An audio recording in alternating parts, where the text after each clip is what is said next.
aduh ya ane luwem mesek kaya wong poso. Poso ya Mas. Aku rene iki arep golek isen-isen omah, aku tak gawani duit 10 juta. Aku pengen isen-isen omah sing komplit. Masalah duit ki apa 10 juta ki? Ora sampe 10 juta. Piro? 8.500.000 ae. Ge iki ya gawen mleh. 8.500.000 ki sitok ya wegah. Sitok piye? Kok? Oleh papat 5, Mas. Be yo jabang bae lah. Tenan kuwi. Oleh 5 8.500 iki mbayare Kene COD. Oh, COD, wis tak gawani mulai kok jek susuk kok tak mampir bujangan aku. Heeh. Nah, iki nomor 1 rak piring, Mas.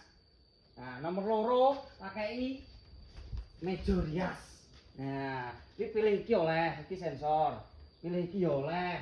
Pilih iki oleh, Mas. Lah sing liyane? Nomor 3 iki, rene. Lemari, Mas. Lemari rong pintu ngene iki. Iki bahane aluminium kaca. Iki sing diarani lemari anti bledek iki ta? Anti bledek, anti rayap, anti tikus ki ya iki. Terus, Nomor 4 sik oleh neh iki. kuwi bangsane box salon apa piye? Salon apa ki nggon sandang ini ki lho, Mas. Lemari sepatu. Rak sepatu. Rak iki, sepatu. Ki.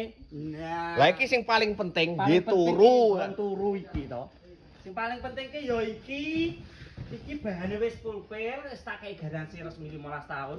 Sampai pilih sing biru iki ya oleh.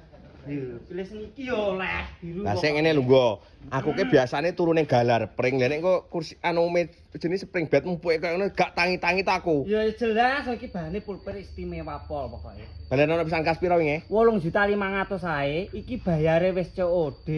Iki gratis ongkir Jatim, Jateng, Madura, Jogja, Mas. Jabang baik. Duit wis 10 juta iki gon mleh neh. Lah kok penak men to tibake? Iya. Lah iki ngene, bojoku ki sik ning ndi Jakarta kono, iki sing ngakon golekne kok ben marem-mareme cocok-cocoke ben ndelok pesen dhewe. Ben pesen dhewe. Carane piye? Ngisore bioprofil ki furnitur aluminium kaca, wis jan lengkap dari ngetul ngene Wis, setunggung karo oke. aku.